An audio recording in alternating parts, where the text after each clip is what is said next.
नमस्कार. आपलं माहिती घर या यूट्यूब चॅनलमध्ये सर्वांचं स्वागत आहे. आजचा जो काही व्हिडिओ आहे तो अतिशय महत्त्वपूर्ण आहे.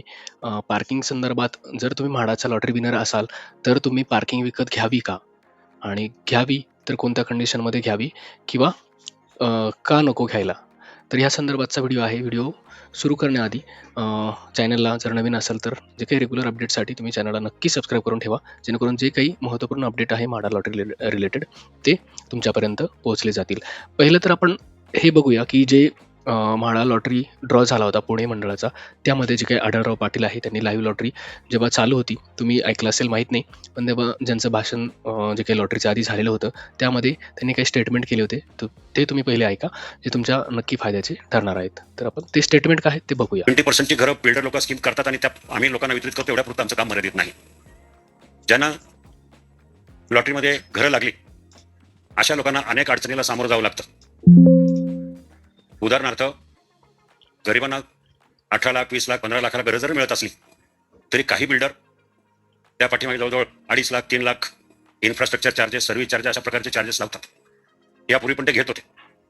पण आम्ही सगळे नियम तपासल्यानंतर, मुख्य कार्यालयाकडनं माहिती मागवल्यानंतर आम्ही स्पष्ट सांगायला लागलो बऱ्याचशा बिल्डरना की गोरगरिबांना अशा प्रकारे त्रास देता कामा नये आणि आम्ही मध्यस्थी करून बऱ्याचशा लोकांचे प्रश्न या माध्यमातून सोडावे लागेल. 20% मध्ये अजून असा रूल आहे, पुणे महानगरपालिका आणि पिंपरी चिंचवड महानगरपालिकेच्या हातीमध्ये जिथं स्कीम आहे, म्हाडाचे समजा 40 फ्लॅट असतील तर म्हाडाच्या सोसायटीसाठी किंवा म्हाडाच्या फ्लॅट धारकांसाठी 50% 4 व्हीलर पार्किंग देणं, मोफत देणं हे बंधनकारक आहे. जे 40 फ्लॅट असेल तर 20 4 व्हीलर पार्किंग द्यायची मोफत आणि उरलेल्या 40 लोकांसाठी 2 व्हीलर. कारण सर्रास सगळे लोक 4 व्हीलर घेतातच असं नाही. मग अशा वेळेला सुद्धा काही बिल्डर ज्यांना बेनिफिशरी जे असतात त्यांना त्रास देतात, पार्किंग मिळणार नाही, पार्किंगचे पैसे घेतात. ते सुद्धा आम्ही ते नियम धोरण कडक करायचा प्रयत्न केलाय आणि असे पैसे तुम्ही घेऊ शकत नाही अशा प्रकारच्या तक्रारी आमच्याकडे येतात. प्रत्येक गुरुवारी आम्ही जनता दरबार घेत असतो. तर हे जे स्टेटमेंट होतं, की जे 20% ची जर तुमची घरं असेल किंवा 50% मधली जी काही घरं असेल, तर त्या घरांसाठी पार्किंग जे काही आहे, जर 40 घरं असतील तर 50% म्हणजे 20 घरांना पार्किंग ही उपलब्ध करून द्यावी लागते. 4 व्हीलर पार्किंग आणि बाकीच्या घरांसाठी 2 व्हीलर पार्किंग. हे स्टेटमेंट दिले तर त्याचा जो काही रेफरन्स आहे तो आपण बघतोय, की जर बघितलं तर युनिफाईड डेव्हलपमेंट कंट्रोल आणि प्रमोशन रेग्युलेशन एक UDCPR म्हणून एक स्टेट गव्हर्नमेंटचं जे रूल आहेत, की त्यामध्ये बांधकाम किंवा जमीन विकासकाचे एक नियमावली ठरवून दिलेली आहे. यापूर्वी आधी DCR रूल होतं. DCR रूल काय होतं, की प्रत्येक शहर किंवा नगरपालिकेनुसार वेगवेगळं होतं. पण नंतर जे काही UDCR रूल आलं, UDCPR रूल जे की पूर्ण महाराष्ट्रामधले जे काही गोष्टी आहेत त्या सगळ्या एका नियमाखाली आणल्या गेल्या.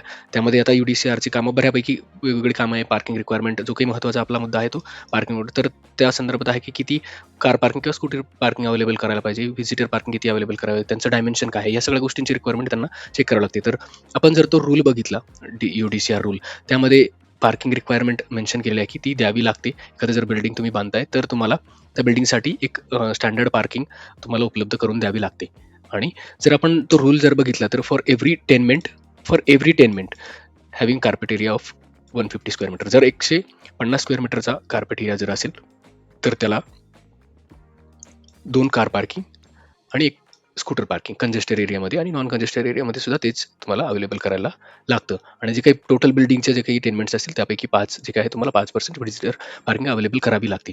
त्यानंतर दुसरा रूल आहे, की for every tenements having carpet area equal to or above 80 square metre, जर 80 स्क्वेअर मीटर ते 150 स्क्वेअर मीटरच्या आतमध्ये जर असेल तर 1 car parking, 1 scooter parking available करावं लागते. आता मोस्टली म्हाडाचे जे काही घरं आहेत ते जवळपास 40 स्क्वेअर मीटर किंवा 40च्या आतमध्ये असतात. आपल्यासाठी हे 2 महत्त्वाचे जे काही रूल आहेत ते आहेत, ते आपण नक्की तपासायला पाहिजे.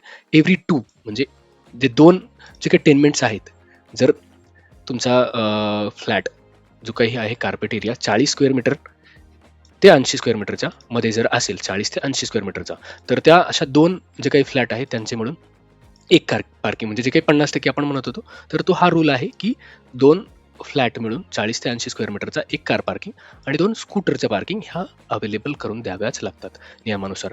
आणि जर आपण बघितलं, जर तुमचा एरिया 40 स्क्वेअर मीटरच्या कमी असेल आणि 30 स्क्वेअर मीटरच्या वरती असेल, तर मग काय रूल आहे, तर त्यामध्ये सुद्धा आपण जर बघितलं तर 2 जे काही फ्लॅट आहे ते मिळून 1 कार पार्किंग आणि एक स्कूटर पार्किंग. या ठिकाणी 2 होतं, याच्यात 1 आहे. तर असा रूल आहे. जर तुम्ही कार पार्किंग बाबत जर बिल्डरकडून विकत घेणार असाल, तर त्या संदर्भातही जर आपण बघितलं तर महारेराचं जे काही सर्क्युलर आहे, कारण बऱ्यापैकी कार पार्किंग नंतर खूप जो इश्यू आहे त्यामध्ये बिल्डर जेव्हा कार पार्किंग विकतो, तर ती कोणती पार्किंग विकत घ्यायला पाहिजे? जी ओपन स्पेस आहे, तर त्या संदर्भात किंवा गॅरेज आहे किंवा कव्हर पार्किंग आहे, त्याच्या बाबतचे जे काही कन्सेप्ट आहे, त्यावर महारेरानं एक सर्क्युलर काढलेलं होतं 2021 मध्ये. तर त्या सर्क्युलरमध्ये त्यांनी मेन्शन केलेलं आहे, की त्यांचं डेफिनेशन काय असायला पाहिजे गॅरेज किंवा ओपन पार्किंग. तर स्ट्रिक्टली जर आपण बघितलं तर ओपन पार्किंगचा जो काही एरिया आहे, तो प्रमोटरला नॉट एन्टायटल टू सेल किंवा अलॉट करण्याची परमिशन नाहीये. जर तुमच्या इथे ओपन पार्किंग एरिया असेल तर. आणि जर गॅरेज असेल, तर गॅरेज किंवा कव्हर पार्किंग जर असेल, तर ते विकू शकतो. पण तेही ह्या नियमाच्या व्यतिरिक्त जर त्याच्याकडे पार्किंग अवेलेबल असेल. जे काही नियम दिलेले आहेत डेव्हलपमेंट युनिफाईड डेव्हलपमेंट जे काही रूल आहेत, त्या व्यतिरिक्त जर त्याच्याकडे पार्किंग अवेलेबल असेल आणि ते गॅरेज किंवा कव्हर पार्किंग असेल, तर ते तो विकू शकतो. तर जर आपण अशा प्रकारचं ओपन पार्किंग जर विकत घेतलं बिल्डरकडून आणि आपण जर त्याची माहिती घेतली नाही, तर नंतर जाऊन बऱ्यापैकी मोठ्या प्रमाणात तुमच्या सोसायटीमध्ये वाद होण्याची कारणं आहेत. कारण जी काही ओपन पार्किंग स्पेस असते, ती ओपन पार्किंग स्पेस ही कॉमन सोसायटीची जागा असते. कारण सोसायटी जी काही बायलॉजनुसार चालते, सोसायटीचे जे काही बायलॉज आहे, जेव्हा सोसायटी तुमची बिल्ड होणार आहे, आज तुम्ही विकत पार्किंग घेणार बिल्डरकडून, पण जेव्हा तुमची सोसायटी नंतर बिल्ड होणार आहे, ती तुमची जी काही पार्किंग विकत घेतलेली जागा जर व्हॅलिड नसेल, इल्लीगल असेल, तुम्ही ओपन पार्किंगचा एरिया तुम्ही जर घेतला असेल, तर ती जागा तुमची सोसायटी ताब्यात घेते आणि तिचा कॉमन वापर कॉमन किंवा ते अलॉटमेंट पद्धतीने नंतर तुमची जी काही विकत घेतलेली पार्किंग आहे ती दुसऱ्या कोणाला सुद्धा अलॉटमेंटनुसार देऊ शकते. तर त्या संदर्भातली जर माहिती आपण बघितली तर सामायिक क्षेत्रे आणि सुविधा याचा अर्थ तो बायलॉज जे काय आहे सोसायटीचे त्यामध्ये जर बघितलं तर इमारत ज्या जागी उभी आहे ती जागा, इमारतीचा पाया, त्याचे खांब, मधली तुळई, बीम्स, सपोर्टर्स, मुख्य भिंती, छप्पर, कॉरिडॉर, खूप सारे जे काही आहे कॉमन जे काही लॉबीज, जिना, जिन्याचा मार्ग, उद्वाहने, सरकती जिने, आगीच्या वेळी जो काही इमर्जन्सी एक्झिट आहे, प्रवेशद्वार, बाहेर जाण्याचा मार्ग, तळघर, सेलर्स, भुईघर, त्याच्यात जर बघितलं वाहन क्षेत्र आणि सामान ठेवण्याची जागा, सामांकित वाहने उभी करण्याचे भाग नसतील तर वाहनतळ क्षेत्र, सामायिक म्हणजे कॉमन ओपन स्पेस जर नसेल, ही तर असतेच ओपन स्पेस. त्या बरोबर जर आपण बघितलं तर जे काही वाहनतळ क्षेत्र आणि सामान ठेवण्याची जागा जी काय आहे, ती सगळी जी जागा आहे ती सोसायटीच्या मालकीची असते.